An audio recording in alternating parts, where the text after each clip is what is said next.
Hi ಎಲ್ಲರೂ ಹೇಗಿದ್ದೀರಾ? Welcome back to Saviyani vlog. ಇವತ್ತು ಬೆಳಗ್ಗೆಯಿಂದನೇ ವ್ಲಾಗ್ನ ಸ್ಟಾರ್ಟ್ ಮಾಡ್ತಾ ಇದ್ದೀನಿ. ಬೆಳಗ್ಗೆನೇ ಮಕ್ಕಳ ಜೊತೆ ಇವತ್ತು ಪಾರ್ಕಿಗೆ ಹೋಗಿದ್ವಿ. ಆವಾಗ ತುಂಬಾ ಪಾರ್ಕಿಗೆ ಬರ್ತಾ ಇದ್ವಿ ಟೈಮ್ ಸಿಕ್ಕಾಗೆಲ್ಲ. ಇತ್ತೀಚೆಗೆ ಬ್ಯುಸಿ ಕೆಲಸ ಅದು ಇದು ಅಂತೇಳಿ ಪಾರ್ಕಿಗೆ ಬರೋಕ್ಕಾಗ್ತಾ ಇರಲಿಲ್ಲ.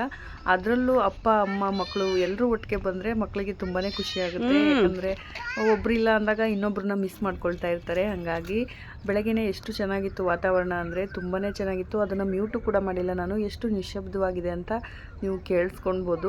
ಬೆಳಗ್ಗೆನೇ ಸನ್ರೈಸ್ ನೋಡೋದಕ್ಕೂ ಕೂಡ ಎಷ್ಟು ಖುಷಿ ಆಗುತ್ತೆ ಅಲ್ವಾ?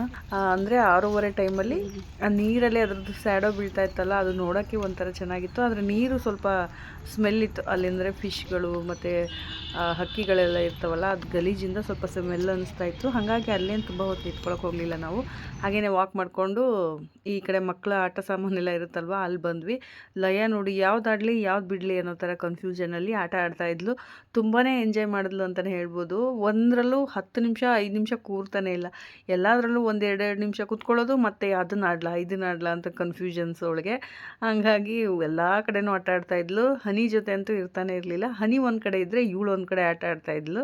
ಹನಿ ನಿನ್ನ ಸಾವಾಸನೆ ಬೇಡ ಅಂತ ಹೇಳ್ಬಿಟ್ಟು ಅವಳು ಒಂದು ಜೂಲ ಆಡ್ತಾ ಇದ್ಲು. ಇನ್ನು ಮಕ್ಳಿಗೂ ಕೂಡ ಅವಾಗ ಈ ಥರ ಟೈಮ್ ಕೊಡಬೇಕಾಗತ್ತೆ. ಇಲ್ಲಾಂದರೆ ಅವ್ರ ಮೈಂಡಲ್ಲಿ ನಮ್ಮ ಕಡೆ ಕಾನ್ಸಂಟ್ರೇಟೇ ಮಾಡಲ್ಲ. ಅವ್ರು ಬ್ಯುಸಿ ಅವ್ರ ಲೈಫು ಅಂಥೇಳಿ ಮಕ್ಕಳು ಮೈಂಡಲ್ಲಿ ಒಂದು ಸ್ವಲ್ಪ ಕಸಿ ಬಿಸಿ ಮತ್ತು ಕನ್ಫ್ಯೂಷನ್ಸ್ಗಳು ಇರುತ್ತೆ. ನಮಗೂ ಕೂಡ ಅವ್ರ ಜೊತೆ ಬೆರೆಯೋಕ್ಕೆ ಟೈಮ್ ಸಿಗುತ್ತೆ.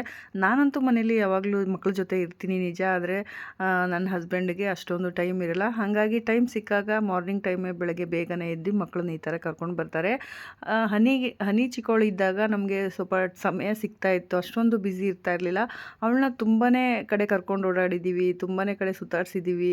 ಆವಾಗ ಸ್ವಲ್ಪ ಫೈನಾನ್ಷಿಯಲಿ ಪ್ರಾಬ್ಲಮ್ ಇದ್ರೂ ಅವಳ ಜೊತೆ ತುಂಬ ಟೈಮ್ ಸ್ಪೆಂಡ್ ಮಾಡಿದ್ದೀವಿ. ಬಟ್ ಇವಾಗ ಆ ಥರ ಇಲ್ಲ. ಆದರೆ ಟೈಮ್ ಸಿಗ್ತಾ ಇಲ್ಲ. ಇದೇ ಅಲ್ವಾ ಲೈಫ್ ಅಂದ್ರೇ. ಇವಾಗ ಎಲ್ಲ ಇದೆ, ಆದರೆ ಟೈಮ್ ಇಲ್ಲ ಅನ್ನೋ ಥರ ಆಗಿಬಿಟ್ಟಿದೆ ಲೈಫು. ಅಂದರೆ ಒಬ್ರಿಗಿಲ್ಲ ಅಂದರೆ ಇನ್ನೊಬ್ರಿಗೆ ಮಕ್ಕಳು ಮಿಸ್ ಮಾಡ್ಕೊತಾರೆ. ಪಪ್ಪ ಬಂದಿದ್ರೆ ಚೆನ್ನಾಗಿತ್ತಲ್ವ ಅಮ್ಮ ಅಂತ ಹೇಳ್ತಾ ಇರ್ತಾರೆ. ನಾನು ಅವಾಗ ಕರ್ಕೊಂಡು ಹೋದಾಗ ನಾನು ಕೂಡ ಬ್ಯಾಡ್ಮಿಂಟನ್ ಆಡಿ ತುಂಬಾ ವರ್ಷಗಳಾಗ್ಬಿಟ್ಟಿತ್ತು. ಅವಾಗ ಸಿಕ್ಕಾಪಟ್ಟೆ ಬ್ಯಾಡ್ಮಿಂಟನ್ ಆಡ್ತಾ ಇದ್ವಿ. ಫ್ರೀ ಟೈಮ್ ಸಿಕ್ಕಾಗಿಲ್ಲ. ಮತ್ತು ಕೊರೋನಾ ಟೈಮಲ್ಲಂತೂ ಸಿಕ್ಕಾಪಟ್ಟೆ ಬ್ಯಾಡ್ಮಿಂಟನ್ ಆಡ್ತಾ ಇದ್ವಿ. ಒಂದು ದಿನನೂ ಮಿಸ್ ಮಾಡದೆ ಆಡ್ತಾ ಇದ್ವಿ ಕಂಟಿನ್ಯೂ 2-3 ತಿಂಗಳು. ಆದರೆ ಅದು ಆಡಿನೇ ಒಂಥರ ಸಖತ್ತಾಗಿ ಪ್ರಾಕ್ಟೀಸ್ ಆಗಿಬಿಟ್ಟಿತ್ತು. ಇವಾಗ ಬಿಟ್ಟಿರೋದ್ರಿಂದ ಅಷ್ಟು ಕಂಫರ್ಟಬಲ್ ಆಗಿ ಆಟ ಆಡೋಕ್ಕೆ ಆಗ್ತಾ ಇರಲಿಲ್ಲ. ಇನ್ನು ನಾವು ಈ ಕಡೆ ಆಟ ಆಡ್ತಾ ಇದ್ರೆ ಮಕ್ಕಳು ಅಲ್ಲಿ ಆರಾಮಾಗಿ ಆಟ ಆಡ್ತಾ ಇದ್ದಾರೆ ಬಿಡು ಅಂತ ಅಂದ್ಕೊಂಡ್ರೆ, ಲಯ ಒಂದು ಸ್ಟೆಪ್ ಇತ್ತು, ಅದ್ರ ಮೇಲೆ ಹತ್ತಿ ಸಿಗಾಕೊಂಡ್ಬಿಟ್ಟು ಮಮ್ಮಿ ಹೆಲ್ಪ್ ಮಾಡಿ ಅಂತ ಕೂಗ್ತಾ ಇದ್ಲು. ಹತ್ಬಿಟ್ಟು ಅಳ್ತಾ ಇದೆಯಲ್ಲ ಲಯ. ಮತ್ತೆ ಯಾಕೆ ಹತ್ತದೆ? ನಾವಿರೋವಾಗ ಹತ್ಬೇಕು ನೀನು.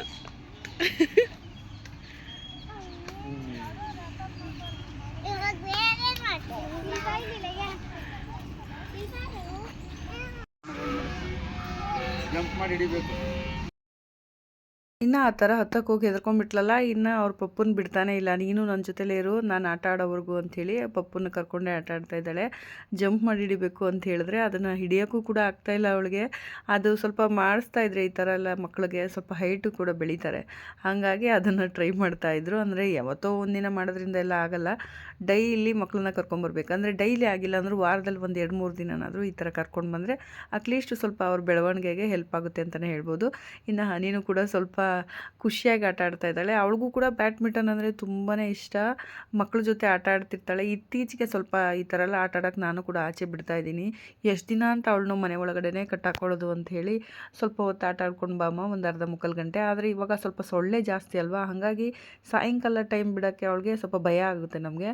ಹಾಗಾಗಿ ಬೆಳಗ್ಗೆ ಟೈಮ್ ಹೋದರೆ ಬೆಟರ್ ಅಂಥೇಳಿ ಬೆಳಗ್ಗೆ ಟೈಮ್ ಬರ್ತೀವಿ. ಈ ಪಾರ್ಕಲ್ಲೂ ಅಷ್ಟೇ ನಾನು ಅವಾಗ ಮಕ್ಕಳನ್ನ ಸಾಯಂಕಾಲ ಕರ್ಕೊಂಡು ಬರ್ತಾಯಿದ್ದೆ. ಆದರೆ ಸಿಕ್ಕಾಪಟ್ಟೆ ಸೊಳ್ಳೆ ಇರೋದು. ಹಾಗಾಗಿ ಇತ್ತೀಚೆಗೆ ಸಾಯಂಕಾಲ ಕರ್ಕೊಂಬರೋದನ್ನೇ ಬಿಟ್ಬಿಟ್ಟಿದೆ. ಇವಾಗ ಅನಿಸ್ತಾ ಇದೆ ಬೆಳಗ್ಗೆ ಕರ್ಕೊಂಬರೋದು ಬೆಟರ್ ಅಂತ. ನಮಗೂ ಕೂಡ ಒಂದು ಮೈಂಡ್ ರಿಲೀಫ್ ಅನಿಸುತ್ತೆ. ಮಕ್ಕಳು ಕೂಡ ಆರಾಮಾಗಿ ಆಟ ಆಡ್ಬೋದು, ಯಾವುದೇ ಭಯನೂ ಇರಲ್ಲ ಅಲ್ವಾ. ಇನ್ನು ಆಟ ಆಡಿ ಸುಸ್ತಾಗ್ತಿತ್ತಲ್ವಲ್ಲ, ಯಾಕೆ ಅವಾಗವಾಗ ಬ್ರೇಕ್ ತೊಗೊಂಡು ಈ ಥರ ನೆಲದ ಮೇಲೆ ABCD ಬರಿತಾ ಇದ್ದಾಳೆ. ಆ ಈನ ಬರೆಯೋಕ್ಕೆ ಹೋಗಿ ಲೈನ್ಗಳನ್ನ ಹಾಕಿ ಮತ್ತೆ ಅಳಿಸೋದು ಬರೆಯೋದು ಮಾಡ್ತಾ ಇದ್ದಾಳೆ. ಹೀಗೆ ನಮ್ಮ ಮಕ್ಕಳಿಗೆ ಮನೇಲಿ ಯಾವುದನ್ನು ಒಂದು ಕಾನ್ಸಂಟ್ರೇಟ್ ಮೇಲೆ ನಾವು ಕಲಿಸ್ತಾ ಇರ್ತೀವೋ ಅದನ್ನು ಎಲ್ಲಿ ಹೋದ್ರೂ ಅದನ್ನೇ ರಿವೈಂಡ್ ಮಾಡ್ಕೊಳ್ತಾ ಇರ್ತಾರೆ. ಹಾಗೇನೆ ಲಯನೂ ಕೂಡ ಮನೇಲಿ ABCD ಬರಿ, ಅದು ಬರಿ, ಇದು ಬರಿ ಅಂತ ಹೇಳ್ಕೊಡ್ತಾ ಇದ್ದರೆ ಅವಳು ಬೇರೆ ಕಡೆ ಹೋದಾಗ್ಲೂ ನೋಡಿ ಅದೇ ಥರನೇ. ಈಗ ನಾವು ಅಷ್ಟೇ, ಇವಾಗ ಯಾರನ್ನಾರು ಒಬ್ರನ್ನ ಇಷ್ಟಪಡ್ತಾ ಇದ್ದೀವಿ ಅಂದರೆ ಎಲ್ಲಿ ನಿಂತ್ಕೊಂಡ್ರು ಅವ್ರ ಹೆಸರು ಬರೆಯೋದು, ಗೀಚೋದು ಹೆಂಗೆ ಮಾಡ್ತೀವೋ ಹಾಗೆ ಮಕ್ಕಳು ಮೈಂಡ್ಸೆಟ್ಟು ಕೂಡ. ಖುಷಿ ಅನಿಸ್ತಾ ಇದೆಯಲ್ಲ ಅವಳಿಗೆ ಈ ಥರನೆಲ್ಲ ಬರೀಬೇಕು, ಕಲಿಬೇಕು ಅಂತ ಹೇಳಿ. ಆದರೆ ಪದೇ ಪದೇ ಹೇಳೋದೇನು ಅವಶ್ಯಕತೆ ಇರಲ್ಲ, ಅವಳಿಗೆ ಒಂದು ಸತಿ ಹೇಳ್ಕೊಟ್ರೆ ಕಲಿತಾಳೆ. ಆದರೆ ಅವಳಾಗಿ ಕಲಿಬೇಕು, ನಾವಾಗಿ ಫೋರ್ಸ್ ಮಾಡಿದ್ರೆ ಅವಳಿಗೆ ನೆನಪಿರೋದಿಲ್ಲ. ಇನ್ನು ಹಲಸಿನಣ್ಣು ಅಂದರೆ ಹನಿಗೆ ತುಂಬಾ ಇಷ್ಟ ಆಗುತ್ತೆ. ಹಾಗಾಗಿ ಹಲಸಿನಣ್ಣು ತೊಗೊಳ್ಳೋಣ ಅಂತೇಳಿ ನಿಂತ್ಕೊಂಡಿದ್ವಿ. ನಾವು ತೊಳೆಗಳನ್ನ ಕೇಳಿದ್ವಿ. ಅದು ಒಂದು 4 ತೊಳೆಗೆ 50 ರೂಪಾಯಿ ಅಂತ ಹೇಳಿದ್ರು. ಅಂದರೆ 4 ತೊಳೆ ಬರುತ್ತೆ, ಅದು 1/4 kg ಇರುತ್ತೆ. ಅದಕ್ಕೇ 50 ರೂಪಾಯಿ ಅಂತ ಹೇಳಿದ್ದಕ್ಕೆ ನಾವು ಒಂದು ಹಣ್ಣೆ ತೊಗೊಂಬೇಡ ಅಂತೇಳಿ ನಿಂತ್ಕೊಂಡು ವೇಟ್ ಮಾಡ್ತಾಯಿದ್ವಿ. ಅವ್ರು ಕಟ್ ಮಾಡ್ತಾಯಿದ್ರಲ್ವ, ಇನ್ನು ನೋಡ್ಬಿಟ್ಟು ಕೊಡಬೇಕು ಅಂತೇಳಿ. ಇನ್ನು ನಾನೊಂದು ಏನು ಹೇಳ್ಬಿಟ್ಟು ಮಾಡಿದೆ ಅಂದರೆ ಒಂದು ಹಣ್ಣನ್ನ ಸೆಲೆಕ್ಟ್ ಮಾಡಿದೆ. ಅದು ಮೇಲ್ಗಡೆ ಅಷ್ಟೊಂದು ಚೆನ್ನಾಗಿರಲಿಲ್ಲ, ಒಳಗಡೆ ಚೆನ್ನಾಗಿರುತ್ತೆ ಬಿಡು ಅಂಥೇಳಿ ಆ ಹಣ್ಣೆ ತೊಗೋ ಅಂಥೇಳಿ ಅಚ್ಚುಗೆ ಹೇಳಿದೆ. ಇಲ್ಲ ಇದು ಯಾಕೋ ಒಂಥರ ಇದೆ, ಒಳಗಡೆ ಚೆನ್ನಾಗಿರುತ್ತೋ ಇಲ್ವೋ ಅಂಥೇಳಿ ಹೇಳ್ತಾಯಿದ್ರು. ಹಲಸಿನ ಹಣ್ಣು ಅಂದ್ರೇ ಹಾಗೆ ಅಚ್ಚು, ಮೇಲ್ಗಡೆ ಚೆನ್ನಾಗಿಲ್ಲ ಅಂದರೆ ಒಳಗಡೆ ಚೆನ್ನಾಗಿರುತ್ತೆ ಅಂಥೇಳಿ ಯಾಮಾರ್ಬಿಟ್ಟು ಅದನ್ನ ಈಸ್ಕೊಳ್ಳಂಗೆ ಮಾಡಿದೆ. ಅವ್ರ ಮನೆಗೆ ತೊಗೊಂಬಂದು ಪಾಪ ಡಿಟಾಕ್ಸ್ ಎಲ್ಲ ಕುಡಿದಾದ್ಮೇಲೆ ನೋಡ್ತಾರೆ ಅದು ಫುಲ್ ಒಳಗಡೆ ಕೆಟ್ಟೋಗ್ಬಿಟ್ಟಿದೆ ಅರ್ಧ. ಮತ್ತು ಸಪ್ಪೆ ಅಂದರೆ ಸಪ್ಪೆ, ಅಲ್ಪ ಸ್ವಲ್ಪ ತೊಳೆಗಳಿದ್ದರೆ ಅದು ಕೂಡ ಸಪ್ಪೆ ಇತ್ತು. ಇನ್ನು ಅದನ್ನು ಹೇಗೆ ತಿನ್ನೋದು, ಅಷ್ಟೊಂದು ಆಸೆ ಪಟ್ಟು ತೊಗೊಂಡು ಬಂದ್ವಿ ಅಂಥೇಳಿ ವಾಪಸ್ ತೊಗೊಂಡೋದ್ರು. ಆದರೆ ಆ ಅಂಕಲ್ ಇರಲಿಲ್ವಂತೆ, ಅಷ್ಟು ಬೇಗ ಅವರು ಗಾಡಿ ಹೊಂಟೋಗ್ಬಿಟ್ಟಿತ್ತಂತೆ. ಹಾಗಾಗಿ ಬಿಸಾಕ್ಬಿಟ್ಟು ಬಂದೆ. ನೋಡಿ ಇವಾಗ 300 ರೂಪಾಯಿನೇ ಬಿಸಾಕಿ ಬಂದಂಗೆ ಆಯಿತು, ಅಷ್ಟು ದುಡ್ಡು ವೇಸ್ಟ್ ಆಯಿತು ಅಂಥೇಳಿ ಬೈಕೊಳ್ತಾ ಇದ್ರು ನನಗೆ. ಇನ್ನು ಡಿಟಾಕ್ಸ್ ಡ್ರಿಂಕ್ ಮಾಡಿದ್ರೆ ನಮ್ಮ ಲಯಾಗೆ ತುಂಬಾ ಫೇವ್ರೇಟ್ ಅಂತಲೇ ಹೇಳ್ಬೋದು. ಅವಳು ಆಲ್ರೆಡಿ ಬಂದು ಹೊಟ್ಟೆ ಹಸಿತಾ ಇದೆ ಅಂಥೇಳಿ ಅಲ್ಲೆಲ್ಲ ಫುಲ್ ಕುಣಿದು ಬಿಟ್ಟಿದ್ರಲ್ಲ, ಹೊಟ್ಟೆ ಹಸ್ದಂಗೆ ಆಗ್ಬಿಟ್ಟಿತ್ತು ಅವಳಿಗೆ. ಹಂಗಾಗಿ ಡ್ರ್ಯಾಗನ್ ಫ್ರೂಟ್ನ ಕಟ್ ಮಾಡ್ಕೊಂಡು ತಿಂತಾಯಿದ್ಲು. ನಾನು ಡಿಟಾಕ್ಸ್ ಡ್ರಿಂಕ್ ಮಾಡೋಷ್ಟೊತ್ತಿಗೆ ಮಾಡಿದ್ಮೇಲೆ ಅದು ಬೇಕು ನನಗೆ ಅಂಥೇಳಿ ಅದನ್ನು ಕೂಡ ಕುಡಿತಾ ಇದ್ದಾಳೆ ಅವ್ರ ಪಪ್ಪನ ಜೊತೆ. ಇನ್ನು ಹನಿಗೂ ಕೂಡ ಮೆಡಿಷನ್ನು ಸ್ಟಾಪ್ ಮಾಡಿಬಿಟ್ಟಿದ್ದಾರೆ. ಬೆಳಗ್ಗೆ ಹೊತ್ತೊಳಗೆ ಮೆಡಿಷನ್ ಇರಲ್ಲ, ಅಂದರೆ ಊಟಕ್ಕೆ ಮುಂಚೆ ಒಂದು ಮೆಡಿಷನ್ ಇರ್ತಾಯಿತ್ತು, ಅದನ್ನು 8 ಗಂಟೆಗೆಲ್ಲ ಹಾಕಿ 8:30 ಅಷ್ಟೊತ್ತಿಗೆಲ್ಲ ತಿಂಡಿ ಕೊಡಬೇಕಾಗಿತ್ತು. ಇವಾಗ ಒಂದು ವಾರದಿಂದ ಆ ಮೆಡಿಷನ್ ಸ್ಟಾಪ್ ಆಗಿರೋದ್ರಿಂದ ತುಂಬಾ ಖುಷಿಯಾಗಿದ್ದಾಳೆ ಅವಳು. ನಾನು ಯಾವಾಗ ಬೇಕೋ ಅವಾಗ ತಿಂಡಿ ತಿನ್ಬೋದು, ಯಾವಾಗ ಬೇಕೋ ಅವಾಗ ಎದ್ದೊಳ್ಬೋದು, ಸ್ವಲ್ಪ ಲೇಟಾಗಿನೂ ಅಂತೇಳಿ ತುಂಬ ಖುಷಿ ಪಡ್ತಾಯಿದ್ಲು. ಇನ್ನು ತಿಂಡಿ ಬೇಗ ಆಗೋ ಥರ ಮಾಡ್ಕೊಂಬೇಡ ಅಂತೇಳಿ ಉಪ್ಪಿಟ್ಟನ್ನ ಮಾಡಿದ್ದೆ. ಉಪ್ಪಿಟ್ಟು ರೆಸಿಪಿಯನ್ನು ನಾನು ಅಪ್ಲೋಡ್ ಮಾಡ್ತಾಯಿಲ್ಲ, ಯಾಕಂದರೆ ಎಲ್ಲರೂ ಮನೆಯಲ್ಲೂ ಉಪ್ಪಿಟ್ಟು ಮಾಡೇ ಮಾಡ್ತಾರೆ. ನಾನು ಸ್ವಲ್ಪ ಬನ್ಸಿ ರವೆಲಿ ಮಾಡ್ತೀನಿ, ಅದು ಒಂಥರ ಚೆನ್ನಾಗಿರುತ್ತೆ, ಅಂದರೆ ತುಂಬಾ ರುಚಿಯಾಗಿರುತ್ತೆ ಬನ್ಸಿ ರವೆದು. ನೀವು ನಾರ್ಮಲ್ ರವೆಗಿಂತ ಕೆಲವೊಬ್ಬರಿಗೆ ಇಷ್ಟ ಆಗಲ್ಲ ಬನ್ಸಿ ರವೆ. ಒಂದು ಸತಿ ಟ್ರೈ ಮಾಡಿ ನೋಡಿ, ಎಲ್ಲ ತರಕಾರಿನ ಹಾಕಿ ತುಂಬಾ ರುಚಿಯಾಗಿರುತ್ತೆ ಅಂತಲೇ ಹೇಳ್ಬೋದು. ಇನ್ನು ನಾನು ಕೂಡ ಫ್ರೆಶ್ ಅಪ್ ಆಗಿಬಿಟ್ಟು ಬಂದು ತಿಂಡಿನ ಬಡಿಸ್ಕೊಳ್ತಾ ಇದ್ದೀನಿ. ಆಲ್ರೆಡಿ ಅಚ್ಚು ಮಕ್ಕಳಿಗೆ ತಿಂಡಿ ಬಡಿಸ್ಕೊಟ್ಟಿದ್ರು, ಲೇಟ್ ಆಗಿದೆ ಅಂತೇಳಿ ಅವರು ಕೂಡ ಕೂತ್ಕೊಂಡು ತಿಂಡಿ ತಿಂತಾಯಿದ್ದಾರೆ. ನನ್ನೇ ಬೇಕು ನಾನೇ ಕೊಡಬೇಕು ಅಂತೆಲ್ಲ ಏನಿಲ್ಲ ನಮ್ಮ ಮನೇಲಿ. ನಾನು ಇಲ್ಲಾಂದರೆ ಅವರು ಯಾರಾದರೂ ಒಬ್ಬರು ಕೆಲಸಗಳನ್ನ ಮಾಡ್ತಾ ಇರ್ತಾರೆ ಮಕ್ಕಳದು. ಒಟ್ಟಿನಲ್ಲಿ ಟೈಮ್ ಸರಿ ಅವ್ರಿಗೆ ಟಿಫನ್ನು ಊಟ ಆಗಿಬಿಡ್ಬೇಕು, ಇಲ್ಲಾಂದರೆ ಗ್ಯಾಸ್ಟ್ರಿಕ್ ಆಗುತ್ತೆ, ಇಲ್ಲ ಇನ್ನೇನೇನೋ ಪ್ರಾಬ್ಲಮ್ ಬರುತ್ತೆ ಅಂಥೇಳಿ ಅದೊಂದು ಟೈಮಿಂಗ್ಸ್ನ ಫಾಲೋ ಮಾಡಿಬಿಟ್ಟಿದ್ದೀವಿ. ಆ ಟೈಮಿಗೆ ಕರೆಕ್ಟಾಗಿ ಆಗಿಬಿಡ್ಬೇಕು ನಮ್ಮ ಮನೇಲಿ. ಅದು ಸಿಂಪಲ್ ಆಗಿರೋ ತಿಂಡಿನೇ ಆಗಿರ್ಬೋದು, ಇಲ್ಲ ಗಂಜಿನೇ ಆಗಿರ್ಬೋದು, ಯಾವುದಾದ್ರೂ ಸರಿ, ಒಟ್ಟಲ್ಲಿ ಆ ಟೈಮ್ಗೆ ಮಕ್ಕಳಿಗೆ ತಿಂಡಿ ಊಟ ಕರೆಕ್ಟ್ ಟೈಮ್ಗೆ ಆಗಿಬಿಡ್ಬೇಕು. ಅದು ಅವಾಗಿಂದನೇ ಅಭ್ಯಾಸ ಆಗಿಬಿಟ್ಟಿದೆ. ಯಾಕಂದರೆ ಹನಿ ರೊಟೀನು ಆ ಥರ ಇತ್ತಲ್ವ, ಮೆಡಿಷನ್ ತಿಂದಿದ ತಕ್ಷಣವೇ ಅರ್ಧ ಗಂಟೆಗೆಲ್ಲ ತಿಂಡಿ ಕೊಡಬೇಕು, ಆ ಥರ ಫಾಲೋ ಮಾಡಿ ಇದೇ ಫಾಲೋ ಆಗಿಬಿಟ್ಟಿದೆ ನಮ್ಮ ಮನೇಲಿ. ವಾಟರ್ ಮಿಲನ್ ಅಂದರೆ ಇಷ್ಟನಲ್ಲ ನನಗೆ, ಎಷ್ಟು ಇಷ್ಟ? ಫ್ರೂಟ್ ಇಷ್ಟ ಅಲ್ಲಯ್ಯ? ಆಮೇಲೆ ಹೌದಾ, ಸ್ವೀಟ್ ಆಗಿದೆಯಾ? ಅದೇನು ಹಂಗೆ ತಿಂತಾ ಇದೆಯಾ? ಸಿಪ್ಪೇನು ತಿಂದ್ಬಿಟ್ಟಿಯಾ ಸುತರ? ಹೌದಾ, ಅದಕ್ಕೆ ನಿಂಗೆ ಇಷ್ಟನಾ? ಎಷ್ಟಿಷ್ಟ?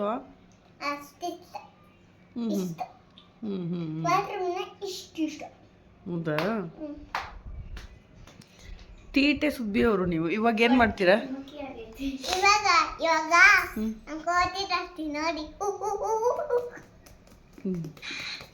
ತಲೆ ಟಂಗ್ಯಾಕೆ ಕೊಡ್ಕೊಂತೀಯ. ಇನ್ನು ಲಯ ಜೊತೆ ನಾನು ಕೂಡ ಸ್ವಲ್ಪ ಹೊತ್ತು ಮಾತಾಡ್ಕೊಂಡು ಕೂತಿದ್ದೆ, ವಾಟರ್ ಮೆಲನ್ ತಿನ್ಕೊಂಡು. ತಿಂಡಿ ಆದಮೇಲೆ ಸ್ವಲ್ಪ ಹೊತ್ತು ಬಿಟ್ಟು ಏನಾದರೂ ಒಂದು ಫ್ರೂಟ್ ಕೊಡಬೇಕು ಮಕ್ಕಳಿಗೆ, ಅದು ಅಭ್ಯಾಸ ಮಾಡ್ಕೊಂಡ್ಬಿಟ್ಟಿದ್ದೀವಿ. ಇವಾಗ ಸೀಸನ್ ಫ್ರೂಟ್ ಅಲ್ವಾ ವಾಟರ್ ಮೆಲನು, ಹಾಗಾಗಿ ಅದನ್ನೇ ಜಾಸ್ತಿ ತರ್ತಾ ಇರ್ತೀವಿ. ಸೀಸನಲ್ಲಿ ಯಾವ ಫ್ರೂಟ್ ಇರುತ್ತೋ ಅದನ್ನೇ ತರ್ತಾ ಇರ್ತೀನಿ ಮನೆಗೆ. ತುಂಬಾ ಇಷ್ಟಪಟ್ಟು ತಿಂತಾರೆ. ಲಯಾಗೂ ಇಷ್ಟ, ಹನಿಗೂ ಇಷ್ಟ, ನನಗೂ ಕೂಡ ತುಂಬಾ ಇಷ್ಟ ವಾಟರ್ ಮೆಲನ್ ಅಂದರೆ. ಹಾಗಾಗಿ ಅವ್ರ ಜೊತೆ ಮಾತಾಡ್ಕೊಂಡು ಕೂತ್ಕೊಂಡು ವಾಟರ್ ಮೆಲನ್ ತಿಂದ್ವಿ. ಮಕ್ಕಳಿಗೆ ನಾವು ಯಾವುದನ್ನು ಅಭ್ಯಾಸ ಮಾಡ್ತೀವೋ ಅದನ್ನೇ ಅವರು ಕಲಿತಾರೆ ಕೂಡ. ನಾವು ಮೊದಲಿಂದನೇ ಜಂಕ್ ಫುಡ್ನೇ ಇಂಟ್ರಡ್ಯೂಸ್ ಮಾಡಿಬಿಟ್ರೆ ಅದ್ರ ಕಡೆನೇ ಅವ್ರಿಗೆ ಟೇಸ್ಟ್ ಹೋಗ್ಬಿಟ್ಟು ಫ್ರೂಟ್ಸು ವೆಜಿಟೇಬಲು ಇದು ಯಾವುದ್ರ ಮೇಲೂ ಆಸಕ್ತಿನೇ ಇರಲ್ಲ. ಮೊದಲಿಂದನೇ ನಾವು ಸ್ವಲ್ಪ ಹಣ್ಣುಗಳು ತರಕಾರಿಗಳನ್ನ ತಿನ್ನಿಸ್ತಾ ಇದ್ದರೆ ಅದರಿಂದ ಆ ಶಕ್ತಿ ಬರುತ್ತೆ, ಈ ಶಕ್ತಿ ಬರುತ್ತೆ, ಇದು ತಿಂದರೆ ಒಳ್ಳೆಯದು, ತಿಂದರೆ ಕಣ್ಣಿಗೆ ಒಳ್ಳೆಯದು ಅಂತ ಹೇಳಿದ್ರೆ ಅವ್ರ ಮೈಂಡಲ್ಲಿ ಇಟ್ಕೊಳ್ತಾರೆ ಕೂಡ. ನಮ್ಮ ಲಯನೂ ಹಾಗೇ ತುಂಬಾ ಅದನ್ನೆಲ್ಲ ಕ್ಯಾಚ್ ಮಾಡ್ಕೊಂಡ್ಲು ಬೇಗ ಅಂತಲೇ ಹೇಳ್ಬೋದು. ಅವಳಿಗೆ ಇದುವರೆಗೂ ನಾವು ಪಿಜ್ಜಾ ಬರ್ಗರು ಇದ್ಯಾವುದು ಇಂಟ್ರಡ್ಯೂಸೇ ಮಾಡಿಸಿಲ್ಲ ನಾನು. ಮತ್ತು ಚಿಪ್ಸು ಕುರ್ಕುರೆನೂ ಕೂಡ ಅವಳಿಗೆ ತಿಂದಿದ್ದು ನೆನಪೇ ಇಲ್ಲ ನನಗೆ. ಅಂದರೆ ಅವಾಗ ಯಾರಾದರೂ ಮನೆಗೆ ಬರ್ತಾಯಿದ್ರಲ್ಲ ಗೆಸ್ಟು, ಅವ್ರು ತೊಗೊಂಡು ಬಂದುಬಿಡೋರು. ಇವಾಗ ಅವ್ರಿಗೂ ಹೇಳ್ಬಿಟ್ಟಿದ್ದೀವಿ ಕುರ್ಕುರೆ ಚಿಪ್ಸು ಇದ್ಯಾವುದೂ ತರಬೇಡಿ ಅಂಥೇಳಿ. ಅದಕ್ಕೆ ಚೋಚೋ ತೊಗೊಂಬರೋದು ಅದನ್ನು ಮಾಡ್ತಾರೆ ಇವಾಗ. ಅದನ್ನು ಅಷ್ಟೊಂದು ಕೊಡೋದು ಒಳ್ಳೆಯದಲ್ಲ, ಯಾಕಂದರೆ ಹೊರಗಡೆ ಯಾವ್ಯಾವ ಎಣ್ಣೆಲಿ ಕರೆದಿರ್ತಾರೋ ಏನೋ, ಕರೆದಿರೋ ಫುಡ್ನು ಕೊಡೋದು ಒಳ್ಳೆಯದಲ್ಲ ಅಂತ ನನಗೆ ಅನಿಸ್ತಾ ಇರುತ್ತೆ. ಯಾರಾದರೂ ಕೊಟ್ಟರೆ ಮನಸ್ಸಿಗೆ ಒಂಥರ ಹಿಂಸೆ ಆಗ್ತಾ ಇರುತ್ತೆ. ಅಯ್ಯೋ ಇದನ್ನು ಕೊಟ್ರ, ಇವರು ಇದನ್ನು ತಂದು ಕೊಟ್ರ, ಅವ್ರಿಗೆ ಹೇಳೋಕ್ಕಾಗಲ್ಲ ಬಿಡೋಕ್ಕಾಗಲ್ಲ ನಮಗೆ. ಆದರೆ ನನಗೆ ಆ ಥರ ಫುಡ್ ಕೊಡೋದ್ರಿಂದ ಮಕ್ಕಳಿಗೆ ಮುಂದೆ ತುಂಬ ತೊಂದರೆ ಆಗುತ್ತೆ. ಇವಾಗೇನಿಲ್ಲ, ಅವರು ತುಂಬ ಖುಷಿಯಾಗಿ ತಿಂತಾರೆ. ಆದರೆ ಮುಂದೆ ಅವ್ರ ಲೈಫ್ಗೆ ತುಂಬಾ ಕಾಂಪ್ಲಿಕೇಟೆಡ್ ಪ್ರಾಬ್ಲಮ್ಸ್ಗಳು ಬರುತ್ತೆ. ಯಾಕಂದರೆ ಫುಡ್ಡು ಆ ಥರ ಫುಡ್ಗಳು ಒಂಥರ ಸ್ಲೋ ಪಾಯ್ಸನ್ ಕೊಡ್ತಾಯಿದ್ದೀವಿ ನಾವು ಮಕ್ಕಳಿಗೆ ಅಂತಲೇ ಅರ್ಥ ನನ್ನ ಪ್ರಕಾರ. ಇನ್ನು ಮಧ್ಯಾಹ್ನದ ಊಟಕ್ಕೆ ಸಿಂಪಲ್ಲಾಗಿ ನುಗ್ಗೆಕಾಯಿ ಸಾರನ್ನ ಮಾಡ್ಕೊಳ್ತಾ ಇದ್ದೀನಿ. ನಾನೇನು ಇದನ್ನು ಬಾಯಲ್ಲಿ ಎಕ್ಸ್ಪ್ಲೇನ್ ಮಾಡಿ ಹೇಳ್ತಾ ಇಲ್ಲ, ಹಾಗೆ ವಿಡಿಯೋ ಮುಖಾಂತರ ತೋರಿಸ್ತಾ ಇದ್ದೀನಿ. ಯಾಕಂದರೆ ಆಲ್ಮೋಸ್ಟ್ ಎಲ್ರಿಗೂ ನುಗ್ಗೆಕಾಯಿ ಸಾರಾಗಲಿ ತರಕಾರಿ ಸಾಂಬಾರಾಗಲಿ ಮಾಡೋಕ್ಕೆ ಖಂಡಿತವಾಗ್ಲೂ ಬರ್ತಾ ಇರುತ್ತೆ. ನಾನು ಯಾವ ಥರ ಮಾಡ್ತೀನಿ ಅನ್ನೋದನ್ನು ವೀಡಿಯೋದಲ್ಲಿ ತೋರಿಸಿದ್ದೀನಿ ಅಷ್ಟೇ. ಒಂದು 2-3 ಥರ ನಾನು ಟ್ರೈ ಮಾಡ್ತೀನಿ. ಯಾವ ಥರ ನನಗೆ ಟೇಸ್ಟ್ ತಿನ್ಬೇಕು ಅನಿಸುತ್ತೋ ಆ ಥರ ಒಂದೊಂದು ಸತಿ ಮಾಡ್ಕೊಳ್ತಾ ಇರ್ತೀನಿ. ಇನ್ನು ಪಲ್ಯನೂ ಕೂಡ ನೈಟು ಸ್ವಲ್ಪ ಪಲ್ಯ ಜಾಸ್ತಿ ಮಾಡಿ ಇಟ್ಬಿಟ್ಟಿದೆ. ಅದು ಪಲ್ಯ ಇರೋದ್ರಿಂದ ಪಲ್ಯ ಏನು ಬೇಡ ಅಂಥೇಳಿ ಹಪ್ಪಳ ಮಾತ್ರ ಸುಟ್ಕೊಳ್ತಾ ಇದ್ದೀನಿ. ಪಲ್ಯ ಇದೆಯಲ್ಲ ಅದೇ ಅಡ್ಜಸ್ಟ್ ಆಗುತ್ತೆ ಅಂಥೇಳಿ. ಇನ್ನು ಮಧ್ಯಾಹ್ನದ ಟೈಮು ಆದಷ್ಟು ನಾನು ಮಕ್ಕಳಿಗೆ ಮೊಟ್ಟೆನ ಕೊಡೋಕ್ಕೆ ಟ್ರೈ ಮಾಡ್ತೀನಿ. ಲಯ ಮೊಟ್ಟೆನ ಏನೇ ಮಾಡಿದ್ರು ತಿನ್ನೋದನ್ನು ಕಲೀಲೇ ಇಲ್ಲ. ಚಿಕ್ಕವಳಿದ್ದಾಗ ತಿಂತಾಯಿದ್ಲು, ಸ್ವಲ್ಪ ದೊಡ್ಡವಳಾದ್ಮೇಲೆ ಅವಳು ಮೊಟ್ಟೆ ಅಂದರೆ ಅಷ್ಟೊಂದು ಇಷ್ಟಪಟ್ಟು ತಿನ್ನಲ್ಲ. ಇನ್ನು ಹನಿಗೆ ಕಂಪಲ್ಸರಿ ಡೈಲಿ ಮೊಟ್ಟೆ ಕೊಡಬೇಕಾಗಿರೋದ್ರಿಂದ ಮೊಟ್ಟೆನ ಬೇಯಿಸ್ತೀನಿ. ಅವಳು ಇಷ್ಟ ಇಲ್ಲ ಅಂದ್ರೂ ತಿನ್ನಬೇಕು, ಇಷ್ಟ ಇದ್ರೂ ತಿನ್ನಬೇಕು, ಹಂಗಾಗ್ಬಿಟ್ಟಿದೆ. ಇನ್ನು ನಮ್ಮ ಮಧ್ಯಾಹ್ನದ ಸಿಂಪಲ್ ಊಟ ಈ ಥರ ಇತ್ತು. ಇನ್ನು ಅಜ್ಜಿಗೂ ಕೂಡ ಈ ಥರ ಮನೆಯಲ್ಲಿ ಎಲ್ಲ ಥರದ ಅಡುಗೆಗಳು ಮಾಡಿಕೊಟ್ರೆ ತುಂಬಾ ಖುಷಿಪಟ್ಟು ತಿಂತಾರೆ. ಹಾಗಾಗಿ ನಾನು ಕೂಡ ಅವ್ರಿಗೆ ಇಷ್ಟ ಆಗೋ ಥರನೇ ಅಡುಗೆಗಳನ್ನ ಮಾಡ್ತಾಯಿರ್ತೀನಿ. ಯಾಕಂದರೆ ಹೊರಗಡೆ ದುಡಿಯೋರಿಗೆ ಮನೆಗಳಲ್ಲಿ ಊಟ ಮಾಡೋದಕ್ಕೆ ಟೈಮ್ ಸಿಗ್ತಾ ಇರಲ್ಲ. ಕೆಲವೊಂದು ಸತಿ ಟೈಮ್ ಸಿಕ್ಕಾಗ ಈ ಥರ ಎಲ್ಲ ಮಾಡಿಕೊಟ್ಬಿಟ್ರೆ ಅವ್ರಿಗೆ ಖುಷಿಯಾಗಿ ಊಟ ಮಾಡ್ತಾರೆ. ಯಾಕಂದರೆ ಹೊರಗಡೆ ಊಟ ಮಾಡಿ ಮನೆ ಊಟದ ಬೆಲೆ ಏನು ಅನ್ನೋದು ಖಂಡಿತವಾಗ್ಲೂ ಅವ್ರಿಗೆ ಅರ್ಥ ಆಗಿಬಿಟ್ಟಿರುತ್ತೆ. ಹಾಗಾಗಿ ಮನೇಲಿ ತಿಂದು ಕೆಲವರಿಗೆ ಮನೇಲಿ ಬೋರಾಗಿ ಯಾವತ್ತೋ ಒಂದಿನ ತಿಂದರೆ ಹೊರಗಡೆ ಏನು ತಪ್ಪಿಲ್ಲ. ಯಾವಾಗಲೂ ಹೊರಗಡೆ ತಿಂತಾಯಿದ್ರೆ ನಮ್ಮ ಹೆಲ್ತು ಕೂಡ ಹಾಳಾಗುತ್ತೆ, ಮತ್ತು ದುಡ್ಡು ಕೂಡ ತುಂಬಾ ಖರ್ಚಾಗುತ್ತಲ್ವ. ಮನೇಲಿ ತಿನ್ನೋದು ಬೆಟರ್ ಅಂತ ನನ್ನ ಅಭಿಪ್ರಾಯ. ಇನ್ನು ಯಾವತ್ತೋ ಒಂದಿನ ಮಕ್ಕಳು ಬರ್ಡೇ ಟೈಮಲ್ಲೋ ಆವಾಗ ನಮಗೂ ಒಂದು ಬ್ರೇಕ್ ಬೇಕು ಅಂತ ಅನಿಸಿದಾಗ ಹೋಗಿ ತಿನ್ಬೋದು. ಇನ್ನು ಊಟ ಎಲ್ಲ ಆದಮೇಲೆ ಏನಾದರೂ ಎತ್ತಿಡೋದಿದ್ರೆ ಅದೆಲ್ಲ ಹನಿನೇ ಮಾಡ್ಕೊಂಡ್ಬಿಡ್ತಾಳೆ. ಯಾಕಂದರೆ ಸಣ್ಣ ಪುಟ್ಟ ಕೆಲಸನೆಲ್ಲ ನಾನು ಹೇಳ್ದೇ ಇದ್ರೂ ಅವಳೇ ಅರ್ಥ ಮಾಡ್ಕೊಂಡು ಮಾಡೋದ್ರಿಂದ ನನಗೂ ಕೂಡ ತುಂಬಾ ಖುಷಿ ಅನಿಸುತ್ತೆ. ನನಗೆ ಕೆಲಸ ಜಾಸ್ತಿ ಆಗಬಾರ್ದು ಅಂತ ಸಹಾಯ ಮಾಡ್ತಾ ಇದ್ದಾಳೆ. ಹಿಂಗೆ ಮಾಡೋದು. ಚಪಾತಿ ಜೊತೆ ಏನು ಪಲ್ಯ? ಏನು ಮಾಡೋದು? ಬರೀ ಚಪಾತಿ ಕೊಡ್ತೀರಾ? ಪಲ್ಯ ಗೊತ್ತಿಲ್ವಾ?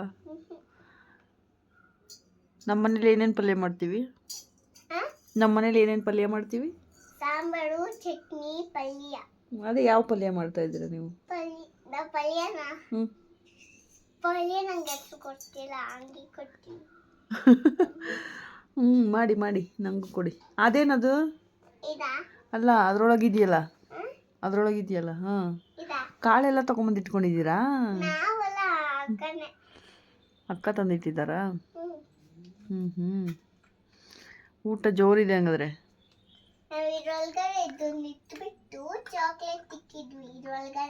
ಹೌದಾ?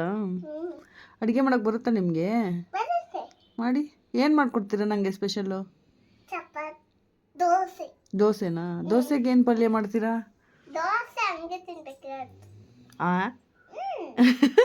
ನಾನು ಬರೀ ದೋಸೆ ಕೊಡ್ತೀನಾ ಯಾವಾಗಲೂ? ನಾನು ಬರೀ ದೋಸೆ ಕೊಡ್ತೀನಾ? ನಾನು ಏನೇನು ಮಾಡ್ತೀನಿ ದೋಸೆಗೆ? ಗ್ಯಾಪ್ಸ್ಕೋ. ನಾನು ದೋಸೆಗೆ ಏನೇನು ಕೊಡ್ತೀನಿ ಗ್ಯಾಪ್ಸ್ಕೋ. ಪೊಟ್ಯಾಟೊ ಪಲ್ಯ ಚಟ್ನಿ ತಿನ್ನಲ್ವಾ? ಚಟ್ನಿ ತಿಂದಿಲ್ವಾ ನೀನು? ನೆಕ್ಕದಿಲ್ವಾ ಚಟ್ನಿನ? ಮತ್ತೆ ಕನ್ಫ್ಯೂಸ್ ಆಯ್ತಾ? ಅಯ್ಯೋ ಲಯ. ಸರಿ, ಇವಾಗ ನಂಗೆ ಏನು ಕೊಡ್ತೀರಾ? ದೋಸೆ ಜೊತೆ ಚಟ್ನಿನಾ ಪಲ್ಯನಾ? ದೋಸೆ ಚಟ್ನಿ. ಹೌದಾ, ಓಕೆ. ಚಟ್ನಿಗೆ ಏನೇನು ಹಾಕಿ ಮಾಡ್ತೀರಾ? ಚಟ್ನಿಗ ಹ್ಞೂ ಚಟ್ನಿ ಸಾಂಬಾರ್ ಹಾಕ್ತೀವಿ, ಆಮೇಲೆ ಪಲ್ಯ ಹಾಕ್ತೀವಿ, ಆಮೇಲೆ ಒಂದು ನೀರು ಹಾಕ್ತೀವಿ, ಆಮೇಲೆ ಇದೊಂದು ಹಾಕ್ತೀವಿ. ಯಾವುದು ಕಾಳು? ಇದು ಹ್ಞೂ ಅವಾಗಲೇ ಬರುತ್ತೆ ಚಟ್ನಿ. ಏನು ಮಾಡೋದು? ಹೆಂಗೆ ರುಬ್ಬೋದು? ಚಟ್ನಿ ರುಬ್ತೀರಾ ಏನು ಬೇಯಿಸ್ತೀರಾ? ಚಟ್ನಿ ರುಬ್ಬಲ್ಲ, ನಾವು ಹಿಂಗೆ ಮಿಕ್ಸ್ ಮಾಡಬೇಕು, ಅವಾಗ ಬರುತ್ತೆ. ಹೌದಾ, ನಿಮ್ಮ ಚಟ್ನಿ ತಿಂದ್ಬಿಟ್ರೆ ಅಷ್ಟೇ ಕತೆ, ಫಿನಿಶ್ ತಾನೇ? ಚೆಲ್ದಲ್ಲ ಬರ್ತಾಳೆ ಇವಾಗ, ನೀ ಬರ್ತಾಳಿರು. ಓ ಮೈ ಗಾಡ್, ಎಲ್ಲ ಚೆಲ್ಲದ್ಲಪ್ಪ ಲಯ. ಚೆಲ್ಕೊಂಡಿದ್ದಾರೆ, ನಾನಲ್ಲ. ನೀನಲ್ಲೇನೋ ಮಾಡಕ್ಕೆ ಹೋಗಿ ಚೆಲ್ದೆ ತಗೋ. ಇದು ಫೋನ್ ರಿಕ್ ಮಾಡೋದು. ಫೋನ್ ಮಾಡ್ಕೊಂಡಿದ್ದೀರ ಅದರಲ್ಲಿ? ಹೆಂಗೆ ಮಾತಾಡೋದು? ಹಿಂಗೆ ಹಿಂಗೆ ಹಿಂಗೆ ಹಿಂಗೆ ಮಾಡಬೇಕು, ಹಿಂಗೆ ಮಾಡಬೇಕು, ಇದನ್ನು ಕಟ್ ಮಾಡಬೇಕು. ಹೌದಾ, ಇವಾಗ ನನಗೆ ಫೋನ್ ಮಾಡಿ. ಹನಿಕ ನೀವು ಮಾತಾಡ್ತಿಲ್ಲ? ಹೌದು. ನಿಮ್ಗೆ ಯಾವ ನಂಬರ್ ಅಂತ ಗೊತ್ತಿಲ್ವಾ? ನಿಮ್ಮ ನಂಬರ್ ಗೊತ್ತಿಲ್ಲ, ಒಂದು ಮಿಸ್ ಕಾಲ್ ಕೊಡಿ ನನಗೆ, ಆಯಿತಾ? ನನ್ನ ನಂಬರ್ ಗೊತ್ತಾ? ನಮ್ಗೆ ಗೊತ್ತಿಲ್ಲ. ಗೊತ್ತು ನಿಮಗೆ. ಏನು ತಪ್ಪುಂದ? ಕಾಲ್ ಮಾಡಿ ನೀವೇ, ನನಗೆ ಮಿಸ್ ಕಾಲ್ ಕೊಡಿ. ಹಲೋ ಹಲೋ, ಏನು ಮಾಡ್ತಿದ್ದೀರಲ್ಲಯ್ಯ? ನಾವು ಅಡುಗೆ ಮಾಡ್ತಿದ್ದೀವಿ. ಏನು ಸ್ಪೆಷಲ್ ಅಡುಗೆ? ದೋಸೆ. ದೋಸೆ? ನಮ್ಮ ಮನೆಗೆ ಬಂದ್ವಿ, ಚಟ್ನಿ ಹಾಕೋತೀವಿ, ಪಲ್ಯ ಹಾಕೋತೀವಿ. ದೋಸೆಗಾ? ಸರಿ, ಬರ್ತೀನಿ ಬೇಗ. ಬೇಗ ಬನ್ರಿ. ಒಂದ್ಸರಿ ಟೇಸ್ಟ್ ಮಾಡ್ಬಿಟ್ಟು ಬನ್ರಿ. Okay okay. ಅಷ್ಟೊಂದು ಚೆನ್ನಾಗಿ ಮಾಡ್ತೀರಾ ನೀವು ದೋಸೆನಾ? ಮಾಡಿ. ಇವಾಗ ಅದನ್ನೆಲ್ಲ ಕ್ಲೀನ್ ಮಾಡಿ ಫಸ್ಟು. ಓಕೆ, ನಾನು ಸ್ವಲ್ಪ ಬ್ಯುಸಿ ಇದ್ದೀನಿ, ಆಯಿತಾ? ಆಯಿತು, ಕಟ್. ಓಕೆ, ಬಾಯ್. ಬಾಯ್. ಕಟ್. ಇನ್ನು ಈ ಥರ ಲಯ ಆಟ ಆಡೋವಾಗ ಅವಳಿಗೋಗಿ ಡಿಸ್ಟರ್ಬ್ ಮಾಡೋದು, ಅವಳ ಜೊತೆ ಮಾತಾಡ್ಕೊಂಡು ಕೂತ್ಕೊಳ್ಳೋದು ತುಂಬಾ ಇಷ್ಟ ಆಗುತ್ತೆ ನನಗೆ. ಹಾಗಾಗಿ ಅವಳ ಜೊತೆ ಅವಾಗವಾಗ ಈ ಥರ ಮಾತಾಡ್ಕೊಂಡು ಕೂತ್ಕೊಳ್ತಾ ಇರ್ತೀನಿ. ಇನ್ನು ಅವಳಿಗೆ ನಿದ್ದೆ ಬಂದುಬಿಟ್ರೆ ಅವಳೇ ಕೇಳ್ತಾಳೆ, ನನಗೆ ನಿದ್ದೆ ಬರ್ತಾಯಿದೆ ಮಮ್ಮಿ, ಮಲ್ಕೋತೀನಿ ಅಂಥೇಳಿ. ಅವಳೇನಾದರೂ ಮಧ್ಯಾಹ್ನ ಮಲಗಲಿಲ್ಲ ಅಂದರೆ ಸಾಯಂಕಾಲ 7 ಗಂಟೆ ಟೈಮಲ್ಲಿ ಮಲಗಿಬಿಡ್ತಾಳೆ. ಆವಾಗ ಊಟ ಎಲ್ಲ ಸ್ಕಿಪ್ ಆಗಿಬಿಡುತ್ತೆ, ಲೇಟ್ ಆಗಿಬಿಡುತ್ತೆ. 8:30ಗೆ ಊಟ ತಿನ್ನಬೇಕಾಗಿರುತ್ತೆ. ಇನ್ನು 9 ಗಂಟೆಗೆ ಎದ್ಬಿಟ್ಲು ಅಂದರೆ ಆ ನಿದ್ದೆ ಮಂಪ್ರಲ್ಲೇ ಸ್ವಲ್ಪ ಹೊತ್ತು ಕಳೆದು ಬಿಡ್ತಾಳೆ. ಹಾಗಾಗಿ ಮಧ್ಯಾಹ್ನ ಸ್ವಲ್ಪ ಹೊತ್ತು ಮಲಗಿಸೋದು ಬೆಟರ್ ಅಂತೇಳಿ ಒಂದು 3 ಗಂಟೆ ಹಂಗೆ ಮಲಗಿಸಿದ್ರೆ ಒಂದು 4:15 ಹಂಗೆ ಎದ್ದೊಳ್ತಾಳೆ.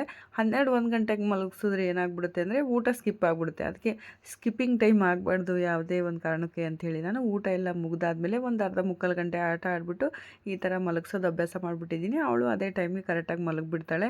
ಇನ್ನು ಅವಳು ಮಲಗಿದ್ಮೇಲೆ ಹನಿ ಮಜ್ಜಿಗೆ ಮಾಡ್ಕೊಳ್ತಾ ಇದ್ದಾಳೆ. ಅವ್ರ ಪಪ್ಪ ಮಜ್ಜಿಗೆ ಕೇಳಿದ್ರಂತೆ, ಹಾಗಾಗಿ ಮಜ್ಜಿಗೆನ ಅವಳೇ ಮಾಡಿಕೊಟ್ಟಿದ್ಲು. ಅವಾಗ ಈ ಥರ ಮಜ್ಜಿಗೆನ ಮಾಡ್ತಾಯಿದ್ಲು. ಒಂದು 2-3 ಸತಿ ಮಾಡಿದ್ಲು. ತುಂಬಾ ಚೆನ್ನಾಗಿ ಮಾಡಿದ್ಯಾ ಹನಿ ಅಂಥೇಳಿ ಅವಳ ಕೈಲೇ ಮಾಡಿಸ್ಕೊಂಡು ಕುಡಿತಾ ಇರ್ತಾರೆ. ಆದರೆ ಇವತ್ತು ಉಪ್ಪನ್ನ ಜಾಸ್ತಿ ಹಾಕ್ಬಿಟ್ಟಿದ್ರು. ನಿನಗೆ ಮಜ್ಜಿಗೆ ಮಾಡು ಅಂತ ಹೇಳ್ತಾ ಇದ್ದೀವಿ ಪದೇ ಪದೇ ಅಂಥೇಳಿ ಉಪ್ಪನ್ನ ಜಾಸ್ತಿ ಹಾಕ್ಬಿಟ್ಟಿದ್ಯಾ ಅಂಥೇಳಿ ನಾನು ರೇಗಿಸ್ಕೊಂಡು ಕುಡಿತಾ ಇದ್ದೆ ಮಜ್ಜಿಗೆನ.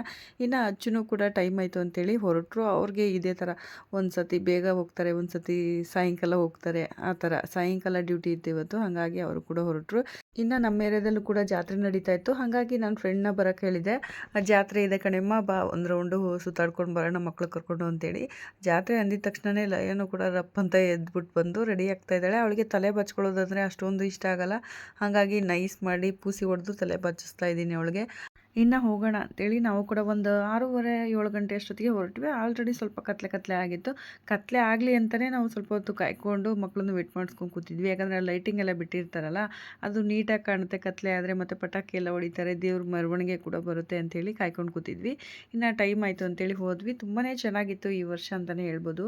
ಇನ್ನು ಅಲ್ಲಿ ದೇವ್ರ ಮೆರವಣಿಗೆ ಮಾಡೋದ್ರಿಂದ ತಮಟೆ ಎಲ್ಲ ಬಾರಿಸ್ತಾರಲ್ವ, ಆ ಸೌಂಡ್ಗೆ ಲಯ ಸಿಕ್ಕಾಪಟ್ಟೆ ಸಖತ್ತಾಗಿ ಡ್ಯಾನ್ಸ್ ಮಾಡ್ತಾಯಿದ್ಲು. ಇನ್ನೂ ತುಂಬ ಚೆನ್ನಾಗಿ ಡ್ಯಾನ್ಸ್ ಮಾಡಲು. ಆದರೆ ಅವಳನ್ನ ಜನಗಳು ಎಲ್ಲಿ ತುಳಿದು ಬಿಡ್ತಾರೋ ಅಂಥೇಳಿ ಅವಳನ್ನ ಹಿಡ್ಕೊಳ್ಳೋಕ್ಕೆ ಓಡ್ತಾ ಇದ್ದೆ ನಾನು ಅವಳ ಹಿಂದೆ. ಹಾಗಾಗಿ ಕೆಲವೊಂದು ವೀಡಿಯೋಗಳನ್ನ ಮಾಡ್ಕೊಳ್ಳೋಕ್ಕಾಗಿರಲಿಲ್ಲ. ಇನ್ನು ಸೂಪರಾಗಿ ಕಾಣಿಸ್ತಾ ಇತ್ತು ನಮ್ಮ ಏರಿಯಾನ ಇದು ಅಂತ ಅನಿಸ್ತಾ ಇತ್ತು. ಅಷ್ಟೊಂದು ಚೆನ್ನಾಗಿತ್ತು. 3 ದಿನ ಈ ಹಬ್ಬ ಮಾಡಿದ್ರು. ಆದರೆ ಇವತ್ತು ಸ್ವಲ್ಪ ಗ್ರ್ಯಾಂಡಾಗಿ ಮಾಡ್ತಾಯಿದ್ರು, ಯಾಕಂದರೆ ಉತ್ಸವ ಎಲ್ಲ ಬರ್ತಾ ಇತ್ತಲ್ವ ದೇವಿದು, ಹಂಗಾಗಿ. ಇನ್ನು ಈ ಥರ ಉತ್ಸವಗಳು ಮಾಡಿದಾಗ, ಜಾತ್ರೆ ಮಾಡಿದಾಗ ಅಲ್ಲಿ ತಮಟೆ ಸೌಂಡ್ ಕೇಳೋಕ್ಕೇ ಒಂದು ಖುಷಿ.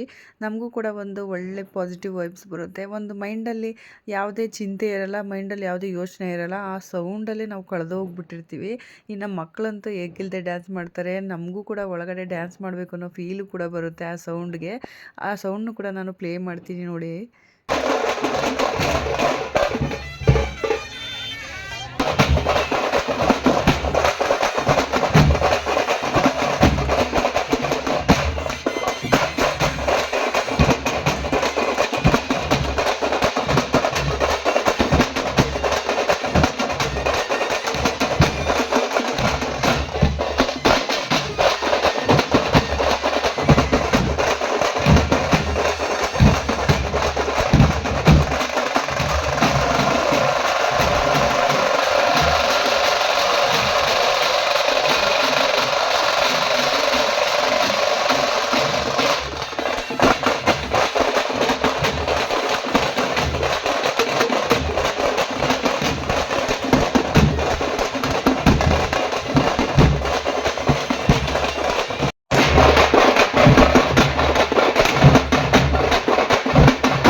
ಇನ್ನು ನಮ್ಮ ಮನೆವರೆಗೂ ಕೂಡ ದೇವ್ರ ಮೆರವಣಿಗೆ ಬಂದಿತ್ತು. ಅದನ್ನು ಕೂಡ ನೋಡಿಕೊಂಡು ನನ್ನ ಫ್ರೆಂಡ್ ಹೋಗ್ಬಿಡ್ತೀನಿ ಅಂಥೇಳಿ ಪಾಪ ಕಾಯ್ತಾ ಇದ್ಲು. ಆದರೆ ತುಂಬಾ ಲೇಟ್ ಆಗೋಯಿತು. ಅಂದರೆ 9-9:30 ಆಗೋಗ್ಬಿಡ್ತು. ಆದ್ರೂ ಪಾಪ ತಾಳ್ಮೆಯಿಂದ ಕಾಯ್ಕೊಂಡು ಅದಾದಮೇಲೆ ನಾವು ಮತ್ತೆ ಜಾತ್ರೆಗೆ ಹೋದ್ವಿ. ಯಾಕಂದರೆ ಏನೂ ತೊಗೊಂಡು ಬಂದಿರಲಿಲ್ಲ. ಅಲ್ಲಿ ಮೆರವಣಿಗೆ ನಡೀತಾ ಇತ್ತಲ್ವ, ತುಂಬಾ ರಶ್ ಇತ್ತು, ಓಡಾಡೋಕ್ಕೆಲ್ಲ ಆಗಿರಲಿಲ್ಲ. ಹಾಗಾಗಿ ಇವಾಗ ಲಯನ ಕರ್ಕೊಂಡು ಹೋದ್ವಿ. ಹನಿಗೆ ಪಾಪ ಮಾಮೂಲಿ ಅವಳು ಅಲ್ಲಿ ನೋಡಿದ್ರು ಕೀ ಚೈನು ಅದು ಇದು ಹುಡುಕ್ತಾ ಇರ್ತಾಳೆ. ಆದರೆ ಅವಳಿಗೆ ಇಷ್ಟ ಆಗೋಂಥದ್ದು ಸಿಗಲಿಲ್ಲ. ಲಯ ಅಂತೂ ಒಂದೇನೆ ಮೈಂಡಲ್ಲಿ ಫಿಕ್ಸ್ ಮಾಡಿ ಇಟ್ಕೊಂಡ್ಬಿಟ್ಟಿದ್ಲು, ಅದು ಬಬಲ್ಸ್ ತೊಗೋಬೇಕು ಅಂಥೇಳಿ. ಅದರಲ್ಲೂ ಚಿಕ್ಕ ಬಬಲ್ಸ್ ಬೇಡ, ದೊಡ್ಡದೇ ತೊಗೋಬೇಕು ಅಂಥೇಳಿ ಹುಡುಕ್ತಾನೆ ಇದ್ಲು. ಎಲ್ಲೂ ಸಿಗ್ತಾ ಇಲ್ಲ ಬೇರೆ. ಆದರೆ ಅವಳು ಬಿಡ್ತಾ ಇಲ್ಲ, ನನಗೆ ಬಬಲ್ಸ್ ಕೊಡಿಸಿಲ್ಲ ಅಂದರೆ ನನ್ನ ಮನೆಗೆ ಬರಲ್ಲ ಅಂಥೇಳಿ ಹೇಳ್ತಾ ಇದ್ಲು. ಹಾಗಾಗಿ ಅವಳಿಗೂ ಕೂಡ ಬಬಲ್ಸ್ನ ಕೊಡಿಸ್ಕೊಂಡು ಕರ್ಕೊಂಡು ಬಂದ್ವಿ. ಆದರೆ ಅದರಲ್ಲಿ ಸ್ವಲ್ಪ ಹೊತ್ತು ಆಟ ಆಡಿಲ್ಲ ಅಂದರೆ ಹೇಗೆ, 9:30 ಆದ್ರೂ ಆಚೆ ನಿಂತ್ಕೊಂಡು ಈ ಥರ ಬಬಲ್ಸ್ ಎಲ್ಲ ಬಿಟ್ಕೊಂಡು ಆಟ ಆಡ್ತಾಯಿದ್ರು. ಇನ್ನು ಹನಿ ಏನೂ ತೊಗೊಳಕ್ಕೆ ಹೋಗಲಿಲ್ಲ. ಲಯ ಮಾತ್ರ ಇದು ಬೇಕೇ ಬೇಕು ಅಂಥೇಳಿ ಹಠ ಮಾಡಿ ತೊಗೊಂಡಿರೋದ್ರಿಂದ ತುಂಬಾ ಖುಷಿಯಾಗಿ ಎಂಜಾಯ್ ಮಾಡಿಕೊಂಡು ಈ ಬಬಲ್ಸ್ನ ಬಿಡ್ತಾ ಇದ್ಲು. ಮಕ್ಕಳಿಗೆ ಹಿಂಗೇ ಹಠ ಮಾಡಿದ್ದು ಸಿಕ್ತು ಅಂದ್ಬಿಟ್ರೆ ತುಂಬ ಖುಷಿ ಪಡ್ತಾರೆ. ಲಯ ಪಪ್ಪಂಗೆ ಹೇಳ್ಬೇಡ ನಾನು ತೊಗೊಂಡಿದ್ದೀನಿ ಅಂಥೇಳಿ, ನನ್ನ ಪಪ್ಪ ಬಂದಮೇಲೆ ಇದನ್ನು ಸರ್ಪ್ರೈಸಾಗಿ ಅವರಿಗೆ ತೋರಿಸ್ಬೇಕು ಅಂಥೇಳಿ ಬಚ್ಚಿಡ್ತಾ ಇದ್ಲು. ಇವಾಗ ಆಟ ಆಡಿದೆಯಲ್ವ, ಇವಾಗಲೇ ಆಟ ಆಡಿಬಿಟ್ರೆ ಅದು ಜೆಲ್ಲೆಲ್ಲ ಖಾಲಿ ಆಗೋಗ್ಬಿಡುತ್ತೆ, ಆಮೇಲೆ ಪಪ್ಪ ಬಂದಾಗ ತೋರ್ಸೋಕ್ಕಿರಲ್ಲ ಅಂಥೇಳಿ ಅವಳನ್ನ ನೈಸ್ ಮಾಡಿ ಕರ್ಕೊಂಡು ಬಂದಿದ್ದಾಯಿತು ಮನೆಗೆ. ಇನ್ನು ವ್ಲಾಗ್ನು ಕೂಡ ನಾನು ಇವತ್ತು ಇಲ್ಲೇ ಎಂಡ್ ಮಾಡ್ತಾ ಇದ್ದೀನಿ. ಇನ್ನು ಯಾರೆಲ್ಲ ನನ್ನ ಚಾನಲ್ ನೋಡ್ತಾ ಇದ್ದೀರಾ ಪ್ಲೀಸ್ ಸಬ್ಸ್ಕ್ರೈಬ್ ಮಾಡ್ಕೊಂಡು ನೋಡಿ. ವಿಡಿಯೋ ಏನಾದರೂ ಇಷ್ಟ ಆದರೆ ಪ್ಲೀಸ್ ಒಂದು ಲೈಕ್ ಮಾಡಿ ಆಯಿತಾ. ಮತ್ತೆ ಸಿಗ್ತೀನಿ. ಟೇಕ್ ಕೇರ್, ಬಾಯ್.